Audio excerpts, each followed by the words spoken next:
Ça me fait extrêmement plaisir d'être avec vous ce midi. Merci beaucoup de l'invitation et puis merci d'être là aussi en grand nombre ce midi. Donc, effectivement, je vais vous présenter en fait aujourd'hui les résultats d'une étude qu'on a menée auprès d'enfants d'âge scolaire qui grandissent au sein de familles adoptées. Et donc, la plupart, vous allez voir, de ces enfants-là sont adoptés via le programme Banque Mixte. Les résultats de la recherche que je vous présente aujourd'hui, évidemment, c'est pas une recherche que j'ai menée seule, donc c'est avec une équipe de recherche. En fait, la chercheuse principale était Isabelle Côté, qui est aussi professeure au département de travail social de l'Université du Québec en Outaouais avec moi, puis qui est aussi titulaire d'une chaire de recherche du Canada sur la procréation pour autrui et les liens familiaux.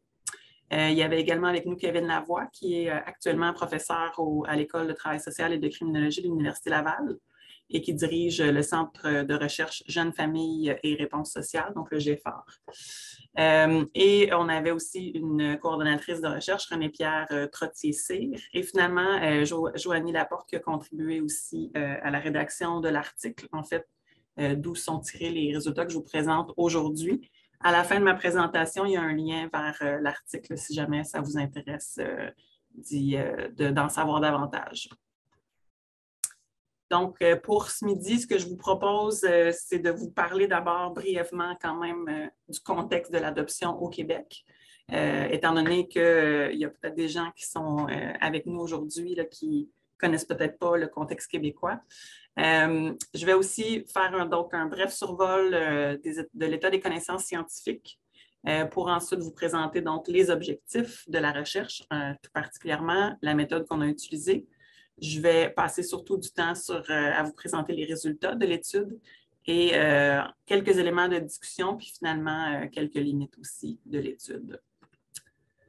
Donc, sans plus tarder, le contexte des adoptions au Québec. En fait, selon les bilans des directeurs de la protection de la jeunesse qui sont publiés annuellement, si on regarde au cours des 10 dernières années, on a environ en moyenne 250 adoptions québécoises qui se font donc annuellement puis qui impliquent les directions de la protection de la jeunesse.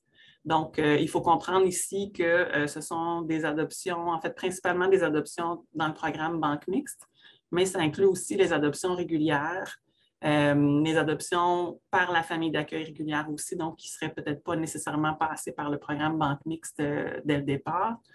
Le seul type d'adoption, en fait, que ça n'inclut pas, si on pense vraiment aux adoptions locales, c'est l'adoption intrafamiliale, donc une adoption par consentement spécial, c'est-à-dire que les parents, en fait, vont confier, s'il y a un consentement pour un membre de la famille proche, là, ça pourrait être, exemple, l'adoption par un conjoint ou encore, dans certaines circonstances, ça peut être un grand-parent qui adopte. Donc, ces adoptions-là qui ne passent pas par la protection de la jeunesse, évidemment, ne sont pas inclus dans ces statistiques. Et puis, si on regarde aussi, donc, comparativement d'une année à l'autre, à partir donc des bilans de la protection des directeurs de la protection de la jeunesse, on voit quand même un déclin d'à peu près 45 % depuis les 10 dernières années. Donc, puisque dans la dernière année où on a des chiffres, donc pour l'année du 1er avril 2021 jusqu'au 31 mars 2022, il y a eu 163 adoptions impliquant la DPJ. Comme je le disais, c'est en majorité des enfants qui sont adoptés par le programme Banque Mixte. S'il y a des personnes parmi vous qui ne savent pas là, ce qu'est exactement le programme Banque Mixte, c'est un programme qui existe dans toutes les régions au Québec. Depuis, en fait, ça a commencé à la fin des années 80 et c'est un programme qui permet en fait de placer des enfants qui sont considérés comme étant à haut risque d'abandon, soit parce que les parents ne s'en occupent plus ou parce que des problématiques sont très, très importantes dans la famille d'origine, puis on doute là, que l'enfant puisse y retourner de façon sécuritaire à court ou à moyen terme. Donc, ces enfants qu'on juge à haut risque d'abandon et pour lesquels on pense qu'on aura à déterminer un projet de vie alternatif à long terme, on va les placer dans des familles d'accueil qui sont dites donc de permanence, des familles banques mixtes qui ont en fait souvent qui ont le souhait d'adopter un enfant et donc qui sont prêts à s'engager à long terme auprès de ces enfants-là.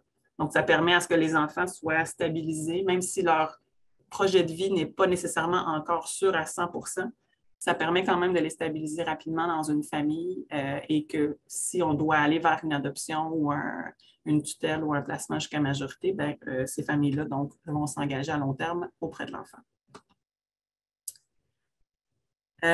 Si on regarde un tout petit peu, en fait, au niveau de l'état de connaissance, donc à travers la recherche qui se fait en adoption, donc pas seulement au Québec, mais aussi à l'extérieur, on a en fait longtemps pensé, si on recule là, de peut-être 40, 50, 60 ans et plus, on a longtemps pensé que pour que la personne adoptée s'adapte mieux à sa vie dans sa famille adoptive, que c'était mieux de lui cacher le fait qu'elle était adoptée.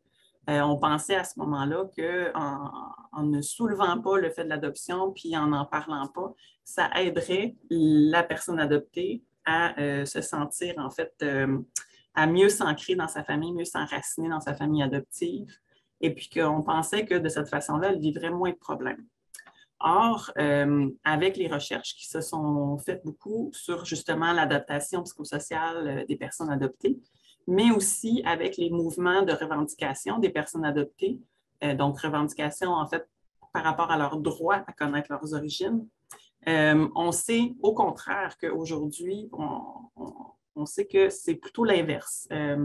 C'est plutôt le fait de connaître le plus possible, bien évidemment le fait d'être adopté, mais aussi les circonstances qui ont mené à l'adoption, puis de savoir aussi d'où on vient. C'est ce qui va permettre aux personnes adoptées d'avoir une meilleure construction identitaire, puis aussi une meilleure adaptation au plan psychosocial. Donc, et pour ce faire, on sait aussi que ce qui est recherché, c'est un plus grand climat d'ouverture dans la famille adoptive, donc de la part des parents adoptifs principalement, qui doivent évidemment faire preuve d'ouverture, mais aussi savoir créer un climat qui est propice à la communication par rapport à tout ce qui concerne les circonstances entourant l'adoption et aussi les origines de l'enfant. Au niveau de la construction identitaire, par exemple, chez les jeunes qui sont adoptés, on sait déjà la construction identitaire à l'adolescence est une tâche complexe en soi. Ça l'est encore plus pour les personnes adoptées, puisqu'ils ont en fait des éléments supplémentaires à prendre en considération, puis à intégrer, si on veut, dans leur identité. Donc, notamment le fait qu'ils appartiennent à deux familles, à leur famille d'origine, leur famille adoptée, leur famille adoptive, pardon. Le fait aussi que dans certaines situations, si on pense à de l'adoption interraciale, par exemple, la personne adoptée aura des origines différentes de ses parents et des autres membres de sa famille adoptive. Donc, il peut y avoir des différences au niveau de l'apparence physique, par exemple.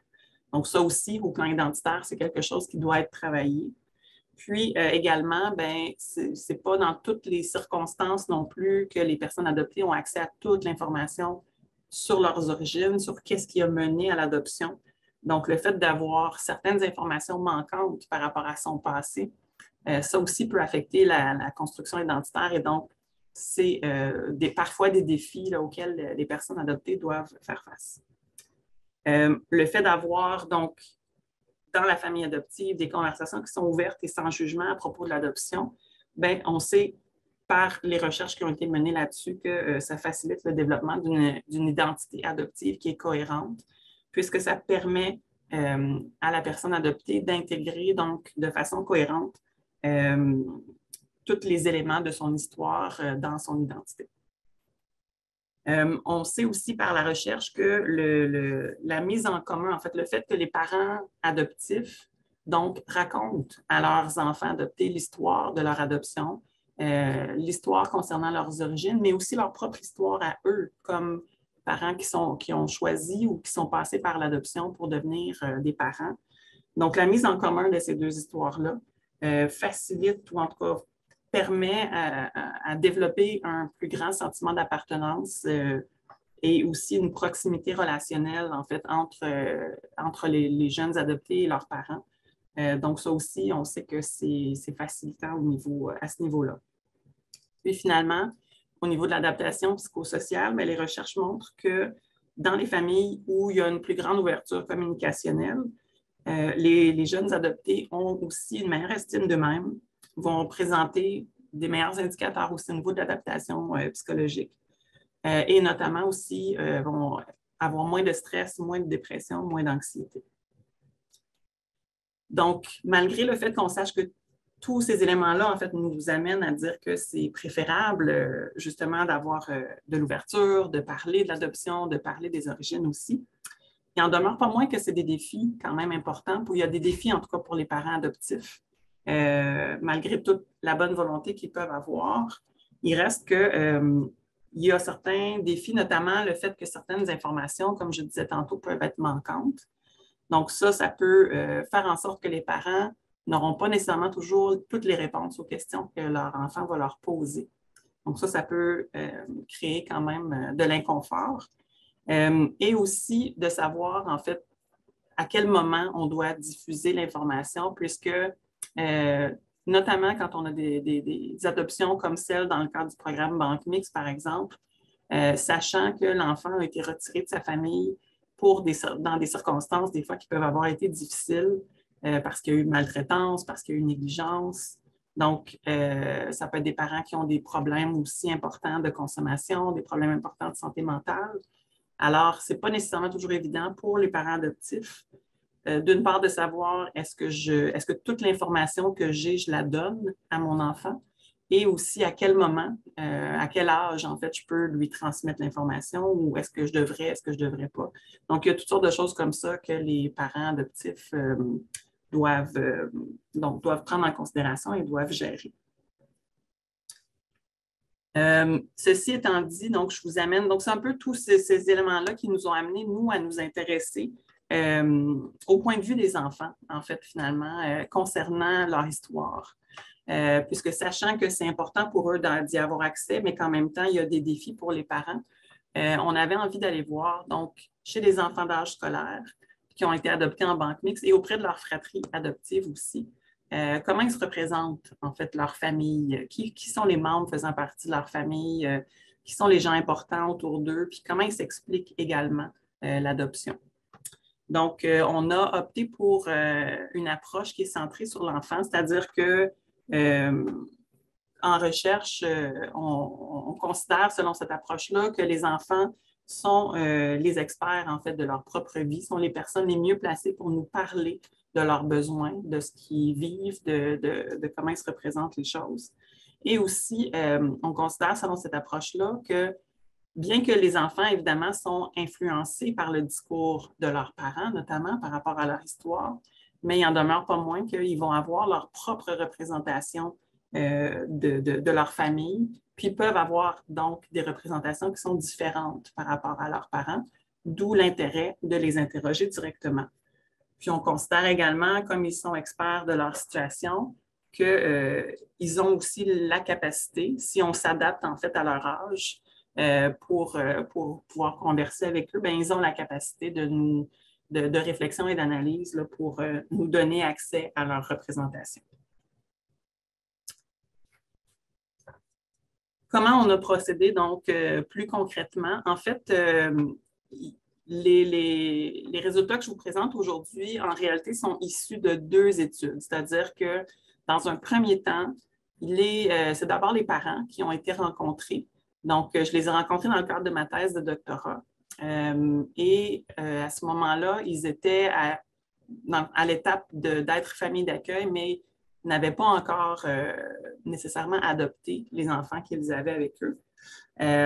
Pour la plupart, l'adoption s'est concrétisée par la suite. Mais au moment, donc à ce premier temps de recherche où je les ai rencontrés, l'adoption n'était pas encore finalisée.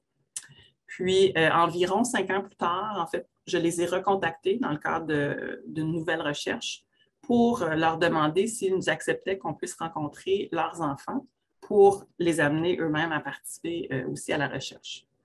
Donc, ce que vous avez sur la droite de l'écran, en fait, c'est une cartographie circulaire qu'on a utilisée avec les enfants d'âge scolaire pour faciliter, en fait, d'entrer en contact avec eux et de pouvoir aussi les amener à partir de ce médium-là à nous expliquer. Donc, eux se plaçaient au centre, l'enfant se plaçait au centre.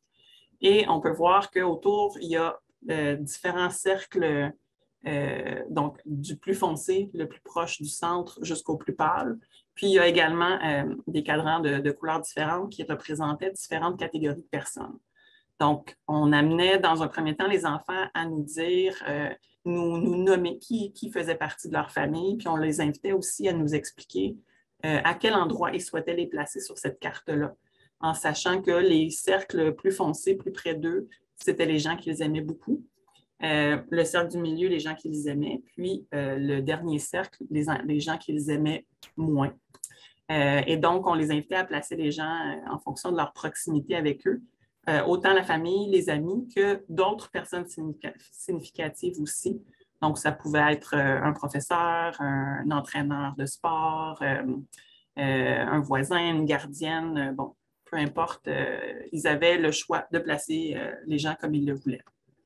Donc, on a utilisé cette façon de faire-là, puis évidemment, parallèlement à ça, on a également eu une entrevue, donc semi-dirigée avec chacun des enfants qui ont été rencontrés.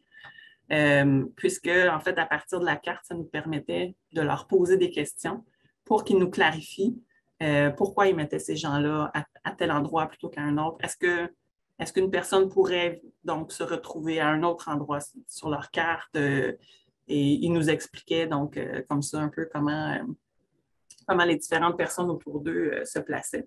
Puis, on leur posait aussi quand même certaines questions comme par exemple quand c'est Noël, quand c'est un anniversaire, qui sont les personnes présentes, comment ça se passe, avec qui tu es proche, avec qui tu es moins proche. Puis pour les jeunes adoptés aussi, on leur demandait donc à la fin de l'entrevue de nous expliquer un petit peu pour eux, ça voulait dire quoi être adopté, puis de nous parler de ce qu'ils savaient par rapport à leur propre histoire d'adoption. Vous avez ici un petit peu de l'information sur qui sont les jeunes qu'on a rencontrés. Donc, en fait, dans la première étude où on a rencontré des parents, ce sont 25 parents de 20 familles différentes qui avaient été rencontrés. Par la suite, pour la deuxième étude, on a recontacté 18 de ces 20 familles-là.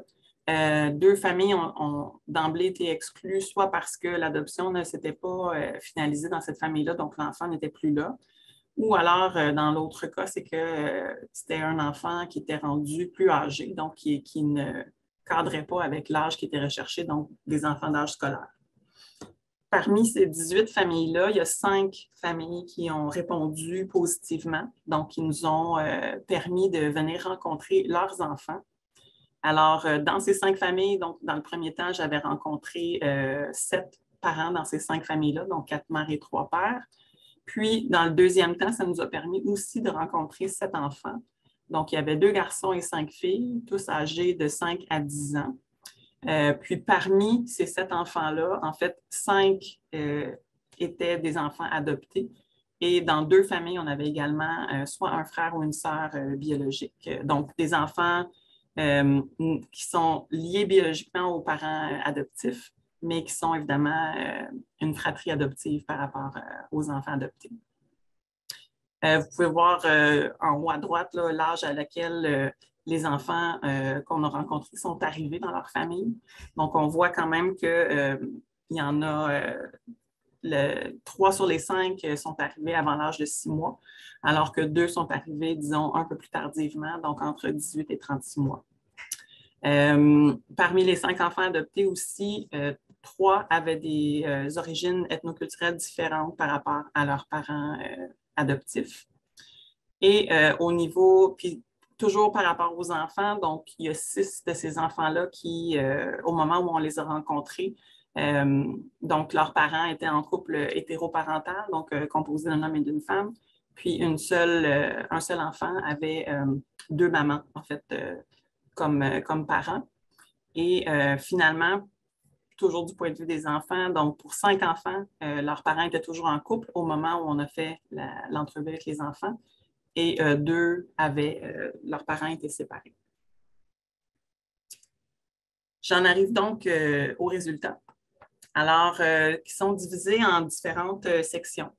Donc, dans un premier temps, on a questionné les enfants à savoir, on voulait qu'ils nous expliquent, selon eux, c'était quoi l'adoption. Je vous rappelle, c'est des enfants de 5 à 10 ans, puis ils sont principalement plus jeunes, là, donc 5, 6 et 7 ans, là, la plupart qu'on a rencontrés. On avait 2 enfants de 9 et de 10 ans. Donc, c'est sûr que pour eux, en fait, je dirais que tous les enfants rencontrés savaient ce que c'était l'adoption, mais en même temps avaient de la difficulté à l'expliquer dans des mots. Donc, avaient de la difficulté à le définir clairement. Les éléments qui sont ressortis en commun quand même, c'est le fait d'avoir grandi dans le ventre d'une madame ou d'une personne. Donc, aucun des enfants nous a nommé vraiment le terme mère ou maman pour parler de la mère biologique. Et ce qui était très clair aussi dans la tête de tous les enfants rencontrés, c'est que quand on est adopté, on change de maison et on change de famille. Vous avez un extrait ici qui est Annabelle. Évidemment, là, tous les prénoms ont été modifiés pour préserver la confidentialité des enfants. Mais donc, Annabelle était une des petites filles là, de 7 ans qu'on a rencontrées qui était une fratrie, donc non adoptée. Et elle nous expliquait, pour parler de l'adoption de sa sœur, elle nous donnait un peu un cas de figure. Là. Donc, c'est comme si ma mère biologique dirait « Tenez, veuillez la garder, je suis malade » ou je ne sais pas quoi. Et là, sa mère adoptive, elle me prendrait et me dirait « Oui, oui, je vais bien prendre soin d'elle. Je vais faire comme si c'était mon enfant. Puis avant de quitter ma mère, si j'étais adoptée, je lui ferais un gros câlin. » Donc, on voit juste dans ce court extrait un peu toute la représentation, toute l'histoire qui se dessine dans la tête d'une petite de 7 ans ici qui a quand même un contact très, très direct avec l'adoption. Je vais revenir un petit peu plus tard là, dans les autres thématiques qu'on a fait ressortir parce qu'il y a quand même beaucoup d'éléments intéressants dans cette citation-là.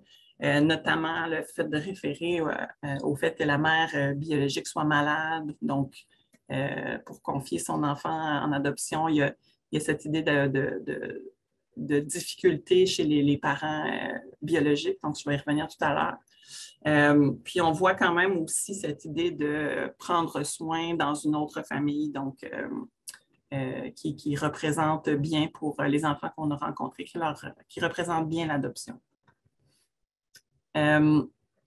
Ensuite, on a aussi pu faire ressortir différents éléments concernant la manière dont, en fait, ici, autant les parents que les enfants, je vous dirais, là, puisque si vous avez accès à l'article qui a été publié, on a mis en relation, en fait, dans cet article-là, les propos des parents qui avaient été rencontrés 5 ans plus tôt avec aussi les propos des enfants pour montrer l'espèce de continuité qu'il peut y avoir entre l'histoire qui est racontée par les parents puis ce que les enfants, en fait, s'approprient comme élément de représentation. Donc, comment sont représentés les liens familiaux? En fait, autant chez les parents, évidemment, mais aussi chez les enfants, on voit clairement qu'il y a un élément de rejet, en fait, par rapport à la différence en tant que famille adoptive. C'est-à-dire que autant donc, dans le discours des parents que des jeunes, cette idée en fait, que l'adoption n'est pas quelque chose qui les distingue. Chez les enfants, par exemple, on leur avait posé des questions pour savoir justement, bon, quand tu compares ta famille avec celle de tes amis à l'école, par exemple, qu'est-ce qui est pareil? Est-ce que ta famille, elle est pareille ou elle est différente? Puis si elle est différente, qu'est-ce qui fait qu'elle est différente? Puis, de façon générale, soit que les enfants nous disaient que non, leur famille n'était pas différente des autres, ou ceux qui nous nommaient qu'elle était différente nous donnaient des raisons qui n'avaient rien à voir avec l'adoption. Ma famille est différente parce que mes parents sont plus sévères que ceux de mes amis. Ma famille est différente parce que moi, je n'ai pas de frères et sœurs, puis mon ami a 4 sœurs. Donc, ils nous sortaient des choses qui n'avaient rien à voir avec l'adoption. Puis, quand on a rencontré les parents, c'était la même chose aussi.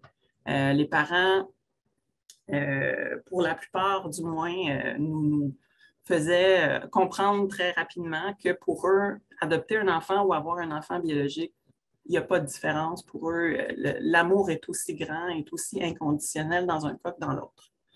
Donc, ici, vous avez la citation d'un papa, André, qui dit si j'avais mon propre enfant biologique, je ne vois pas qu'est-ce que je pourrais donner de plus, je ne vois pas qu'est-ce que ça m'apporterait de plus, je ne vois pas quel sentiment de plus j'aurais envers lui. Donc, vraiment, en parlant justement de cet amour inconditionnel pour son enfant.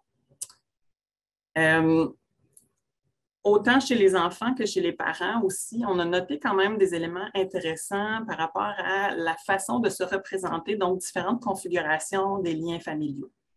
Je vous donne ici l'exemple de Mathilde, qui a 10 ans, qui est adoptée, qui nous a parlé, elle, c'est la seule qui nous a parlé de ses 4 mamans.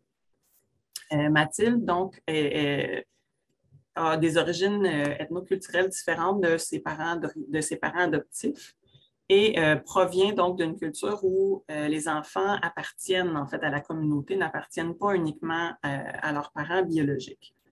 Et donc, Mathilde, dans son histoire de vie, a fait plusieurs familles. D'abord, elle a sa mère biologique qui lui a donné naissance, mais elle a eu par la suite d'autres mamans et d'accueil aussi pour en arriver ultimement dans sa famille adoptive où on l'a rencontrée. Et clairement, et fort probablement en raison de ces origines-là, ses parents adoptifs, donc, accordaient une très grande importance. Et puis, donc, c'était clair que c'était discuté dans la famille. Et Mathilde aussi avait eu contact avec ces différentes mamans-là aussi, ou en tout cas se rappelait de par son âge aussi, puisqu'elle a fait différents milieux aussi à différents âges. Donc, se rappelait de ces femmes significatives qui ont occupé un rôle de mère pour elle. Donc, elle les a toutes placées sur sa carte circulaire, comme je vous montrais tantôt. Et elles ont toute une place dans sa famille, proche d'elle. Donc, pour elle, ce sont clairement des personnes significatives. On a aussi, je vous donne aussi l'exemple de Annabelle. On a vu une citation d'Annabelle tout à l'heure, donc 7 ans, qui est une fratrie qui, elle, n'a pas été adoptée, mais qui a une sœur adoptive. Et elle nous raconte, en fait, que sa sœur adoptive, donc elle sait que la mère biologique attend un nouvel enfant. Et elle nous parle de cet enfant-là avec qui elle n'a aucun lien de sang, puisque c'est un petit frère de sa sœur qui est adopté. Mais elle nous en parle comme étant son demi-petit frère. Donc, ça aussi, c'est intéressant de voir, en fait, que pour elle, pour Annabelle, même si cet enfant-là, comme je dis, n'a pas de lien de sang avec elle, même si ce n'est pas non plus un enfant avec qui elle aura nécessairement des contacts dans sa vie, mais elle lui accorde quand même un statut puis un lien de frère et sœur avec elle. Donc ça, c'est quand même intéressant, d'autant plus que Annabelle n'identifiait pas les adultes de la famille biologique de sa sœur adoptée comme faisant partie de sa propre famille non plus. Donc, elle ne décrivait pas de lien, par exemple, avec la mère biologique de sa sœur, mais avec le petit frère à venir. Par contre, là, oui, elle voyait un lien. Finalement, vous avez au bas de la diapo donc une citation de Natacha, qui est une des mamans qu'on a rencontrées donc, dans la première étude. Quand j'ai rencontré les parents, la première question que je leur posais était de savoir, de leur demander de me décrire leur famille. Donc, à ce moment-là, c'était très libre. Ils pouvaient me parler autant de leurs partenaires et de leurs enfants que de leurs parents à eux aussi. Donc, c'était question de voir un petit peu comment ils se représentaient leur propre famille. Et quand j'ai fait cette entrevue donc avec Natacha, en fin d'entrevue, elle réfléchit puis elle revient sur cette idée de première question en me disant « Tu m'as demandé tout à l'heure de te décrire ma famille. » Et ici, c'est une situation où elle et son conjoint donc, étaient en processus pour accueillir et éventuellement adopter un petit garçon. Et ils avaient donc, à travers les visites qu'il y avait avec les parents, il y avait des visites en fait dans ce cas-ci uniquement avec le père d'origine. Et ces visites-là se passaient bien, étaient quand même positives aussi pour l'enfant. Et donc, c'est un couple de parents banque-mixtes qui était tout à fait ouvert à conserver un lien avec le père biologique après l'adoption. Et donc, elle savait que c'était fort probable que ce lien-là puisse perdurer dans le temps au-delà de l'adoption. Donc, en repensant à, tu voulais que je décrive ma famille tout à l'heure, elle me dit, donc ma famille à moi, c'est mon conjoint, c'est mon fils, puis c'est mes parents, mes beaux-parents, ses frères et sœurs. Mais elle dit, mon fils aura le choix, lui, de dire que sa famille pourrait inclure son père biologique, puisqu'il garderait des liens avec lui, et je trouverais ça tout à fait normal. Donc, mais en même temps, elle dit, pour moi, son père ne fait pas partie de ma famille. Donc, ici aussi, c'est quand même intéressant de voir que chez les adultes également, il y a des liens qui sont possibles entre les familles, entre la famille adoptive et la famille biologique, mais ces liens-là ne seront pas nécessairement présents chez tous les membres de la famille. Donc, pour elle, c'était logique de croire que son fils fait partie de sa famille, mais qu'il y aurait des gens qui pourraient faire partie de la famille de son fils sans faire partie de sa famille à elle.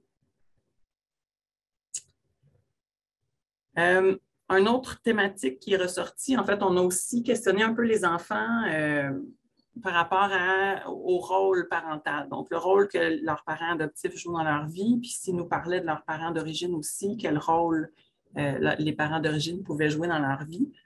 Sans surprise, en fait, une distinction claire ressort pour les enfants entre la mère d'origine et la mère adoptive.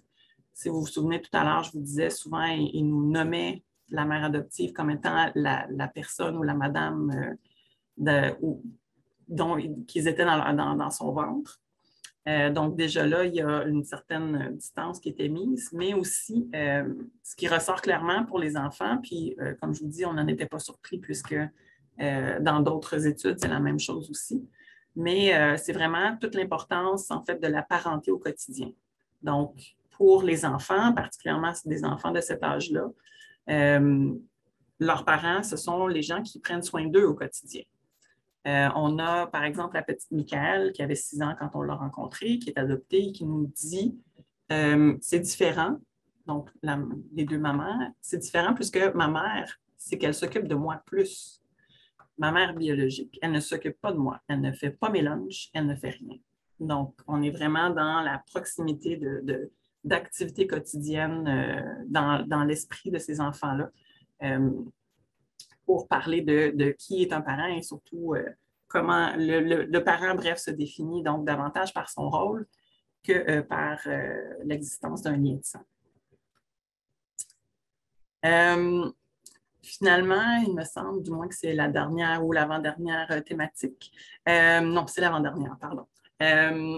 Donc, on a aussi, comme je vous disais tout à l'heure, questionné les enfants par rapport à selon eux, selon ce qu'ils savent, quelles sont les circonstances qui les ont menés à l'adoption? Qu'est-ce qui fait en sorte qu'ils ont été adoptés dans leur famille? Et on posait quand même ces questions-là aussi aux fratries, donc aux enfants qui eux-mêmes n'étaient pas adoptés, mais on leur posait la question par rapport à leur frère ou leur sœur qui étaient adoptés. Ce qui ressort quand même de façon très générale là, dans le discours, puis ça rejoint donc la première citation que je vous ai présentée tout à l'heure, mais il y a vraiment, et autant dans le discours des parents, quand on les a rencontrés 5 ans au préalable, puis dans le discours des enfants, cette idée que l'adoption a eu lieu parce que la mère d'origine n'était pas en mesure de prendre soin de son enfant. Et donc, en raison de ces importantes incapacités, c'est ce qui fait en sorte, en fait, donc, que l'enfant a dû changer de famille. On a la citation ici de Mathilde, 10 ans, qui nous explique, donc, ma mère était malade ou je ne sais pas. Mon père, en parlant de son père adoptif, m'a dit que quand les mamans sont malades, les enfants doivent aller en quelque part d'autre pour ne pas que les enfants attrapent la maladie de leur maman. Donc, on voit encore une fois, comme tout à l'heure, cette idée de maladie ou d'incapacité chez la mère d'origine qui fait en sorte, qui vient expliquer en quelque sorte l'adoption. Évidemment, il y a quand même fort probablement en fait qu'il y a des termes qui sont utilisés et évidemment, c'est une bonne chose qu'on adapte notre discours en fonction de l'âge développemental des enfants. En même temps, le fait d'utiliser parfois pas des mots exacts, comme ici, parler de maladie pour parler, par exemple, de troubles de santé mentale ou de problèmes de consommation, c'est vrai que ça peut être rejoint, effectivement, ou ça peut être perçu comme une forme de maladie, mais en même temps, il faut faire attention par rapport à ce que les enfants eux-mêmes peuvent en comprendre. Pour des enfants d'âge scolaire, être malade, ça peut aussi vouloir dire avoir la grippe, avoir le rhume. Donc, évidemment, ça peut aussi susciter peut-être des fois certaines insécurités selon ce que l'enfant en aura compris. Mais donc, c'est une petite parenthèse ici que je fais, puisque l'idée n'est pas nécessairement de juger non plus de ce que les parents ont pu dire, puisqu'ils avaient très certainement de bonnes intentions. Mais ça nous a quand même frappé que ce discours-là des enfants ressorte. Et puis, ça nous amène quand même certaines pistes de réflexion là, par rapport à certaines indications peut-être à donner aussi aux parents là, par rapport à comment parler des circonstances de l'adoption à leur enfant. Il y avait juste un autre petit élément que je viens de voir avant de passer. Ce qui était aussi autant présent dans le discours des parents que des enfants. Il y a toute cette idée aussi, cette importance accordée au fait de reconnaître que malgré ces circonstances-là qui peuvent parfois avoir été difficiles et faire en sorte que l'enfant soit retiré de son milieu d'origine, tous les enfants sont quand même passés dans certains cas, soit directement à la famille banque mixte, mais dans d'autres cas, évidemment, il y a eu des familles d'accueil, par exemple de dépannage ou en tout cas temporaire, qui ont aussi pris soin de l'enfant. Et donc, autant, c'est ça, dans le discours des parents, on sentait que c'était très important pour eux de reconnaître, malgré tout, tous les soins qui ont pu être donnés à leurs enfants avant qu'ils arrivent dans leur propre famille. Donc, beaucoup de reconnaissance par rapport aux familles d'accueil, mais quand même aussi un certain niveau de reconnaissance par rapport aux mères d'origine. Dans certains cas, c'est parce que la mère a signé un consentement, par exemple, à l'adoption. Donc, de reconnaître qu'elle ait pu, en fait, poser ce geste quand même, qu'elle reconnaisse elle-même ses difficultés, puis qu'elle permette à son enfant de s'ancrer ailleurs. Ou alors reconnaissance parce que comme parents adoptifs, on reconnaît que sans la présence des parents biologiques, ben, l'enfant n'existerait pas. Donc, il y a une forme de reconnaissance aussi qui peut être présente à ce niveau-là. Mais on le sent aussi dans le discours des enfants. Donc, les enfants nous parlent des autres personnes qui ont pris soin d'eux, un petit peu comme Mathilde, plutôt, là, je vous disais qu'elle nous avait parlé de ses 4 mamans. Donc, on voit dans le discours aussi des enfants que ces autres adultes, ces autres donneurs de soins ont eu une importance dans leur histoire. Puis finalement, bien, la dernière thématique que je vous souhaitais aborder avec vous, c'est la question aussi de la différence dans l'adoption. On sait dans la littérature que les jeunes qui sont adoptés, qui sont en fait confrontés donc à leur père à l'école, par exemple, peuvent parfois être victimes de microagressions, se faire poser des questions sur qui sont leurs vrais parents ou de prétendre que c'est ça, que leurs parents pourraient les avoir rejetés parce qu'ils n'étaient pas des bons bébés ou des choses comme ça. Donc, évidemment, des fois, sont confrontés à ce type de microagression.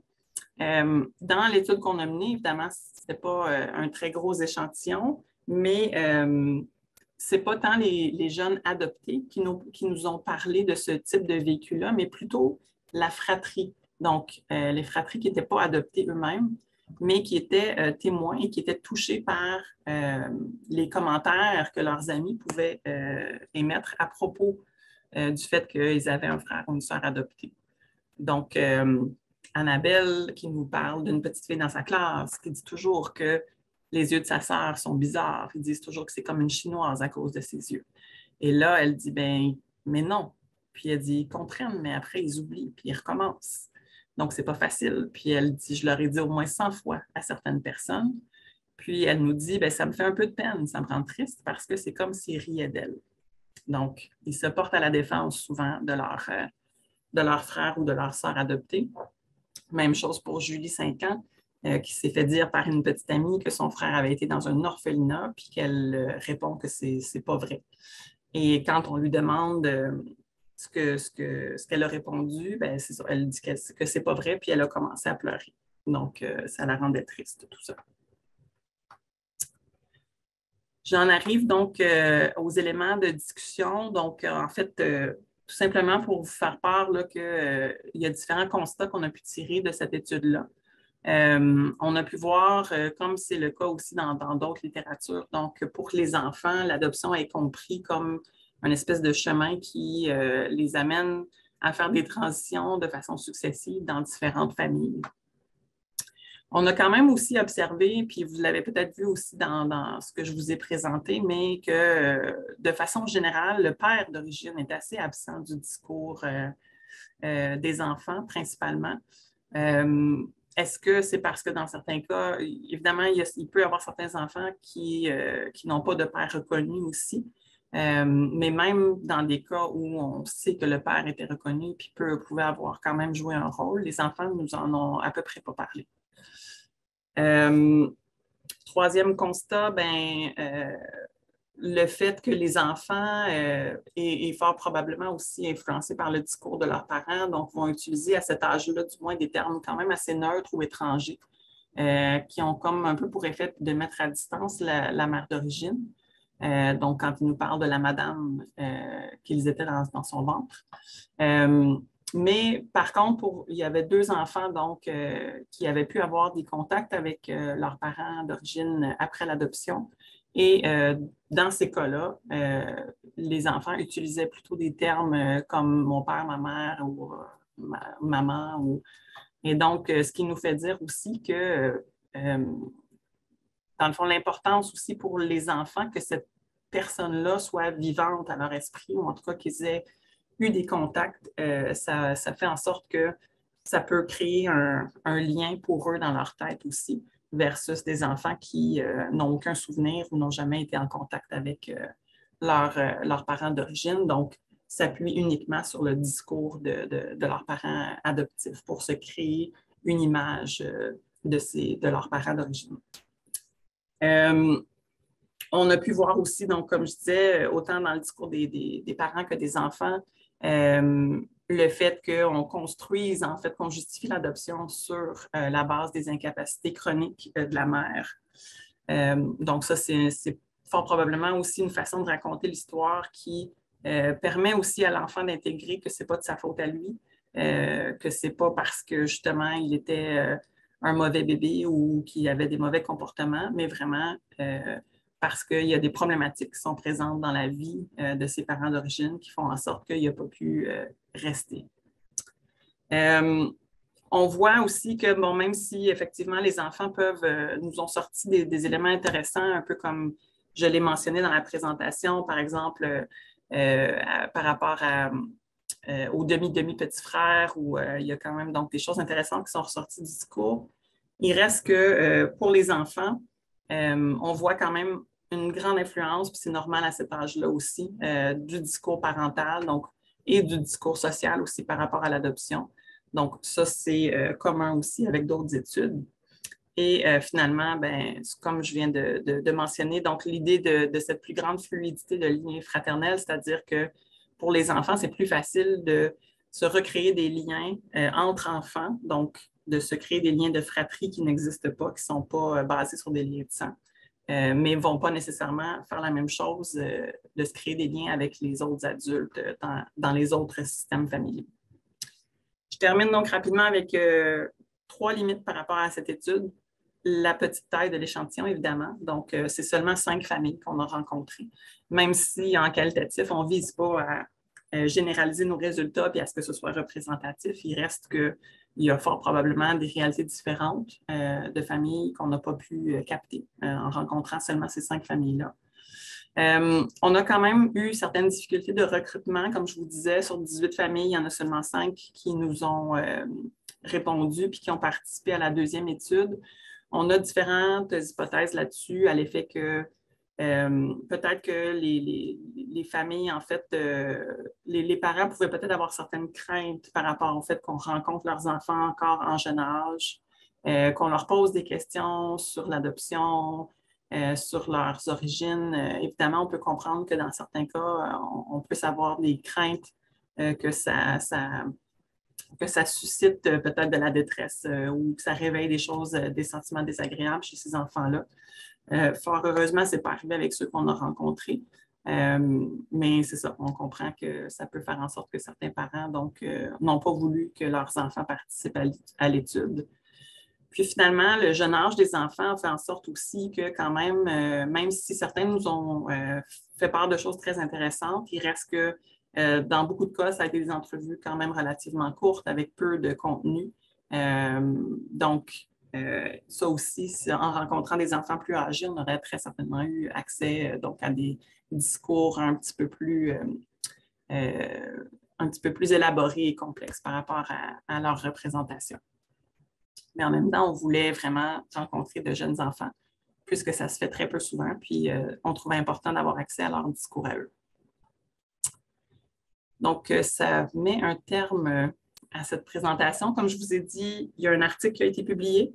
Donc, si jamais vous avez accès à des banques de données, là, vous pouvez y accéder directement. Sinon, écrivez-moi, ça me fera plaisir de vous le partager si ça vous intéresse d'en savoir plus.